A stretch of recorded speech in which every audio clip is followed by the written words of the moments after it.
So today we are going to be talking a little bit about the WNBA Finals.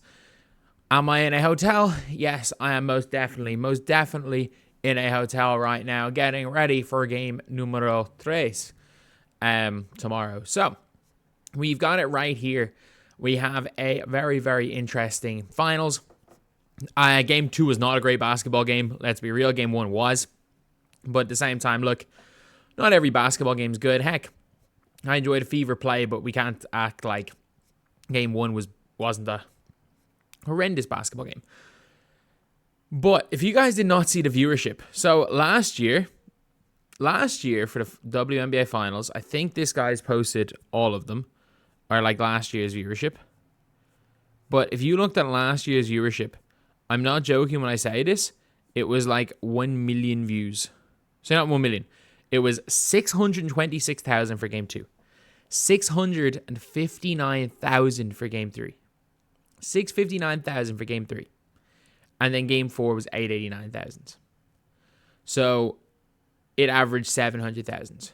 And game 1 had more viewers than game 2. So instead of 626,000, there was 1.4 million. It more than doubled. That is mental. Like, that is absolutely mental. And yeah, there's a lot of like negative stuff to talk about with a lot of stuff in the WNBA season. But no, like you can't say the sport is not growing. They're crazy good numbers.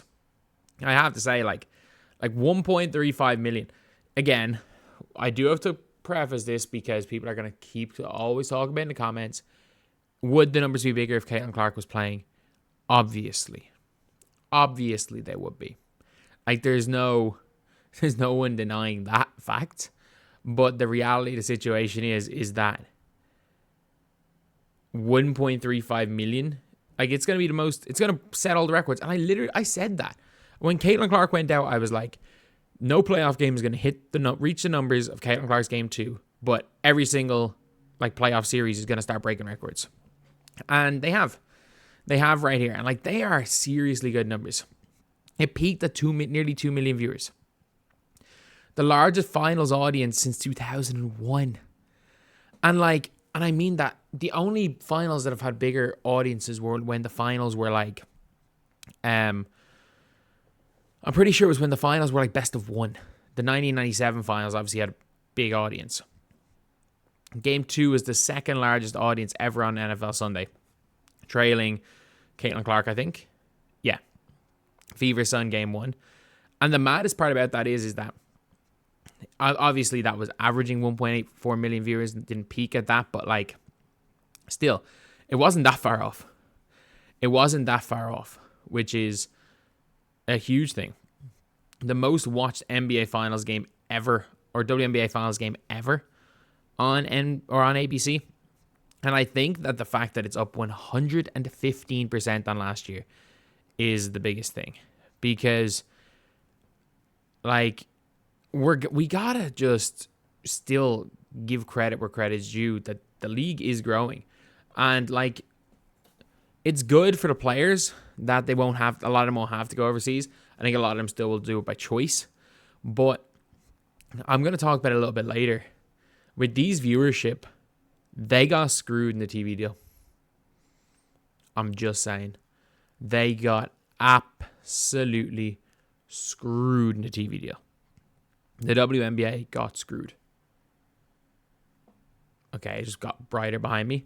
But the WNBA got absolutely screwed in that. And obviously the players are not making a lot of money right now, but I'm telling you that those CBA talks are not going to be simple. That's all I'm going to say is they're not going to be simple at all.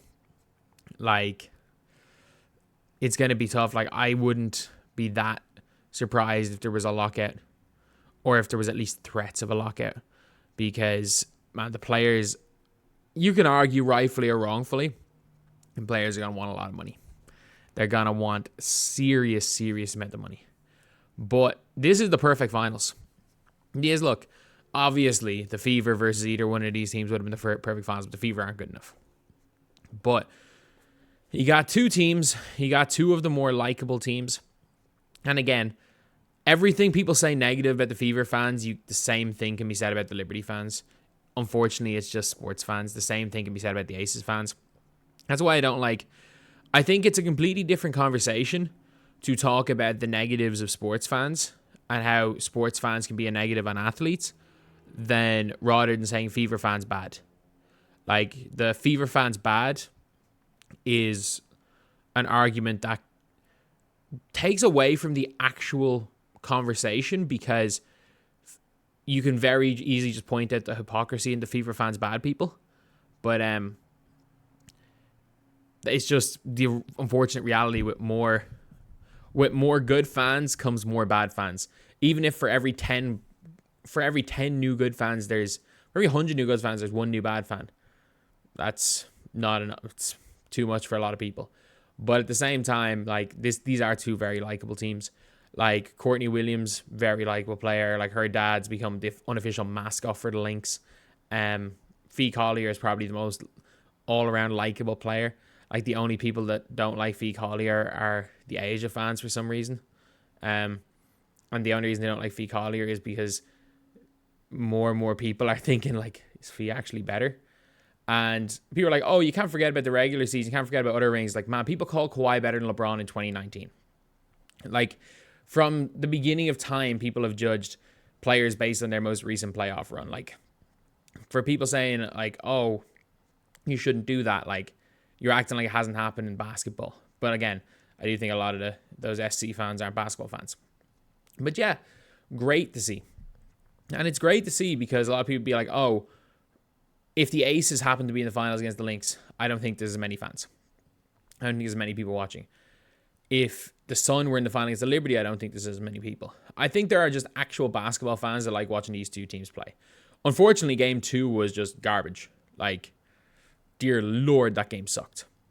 But at the same time, like NBA finals, WNBA finals, I would assume, but NBA finals are notorious for having occasional bad games.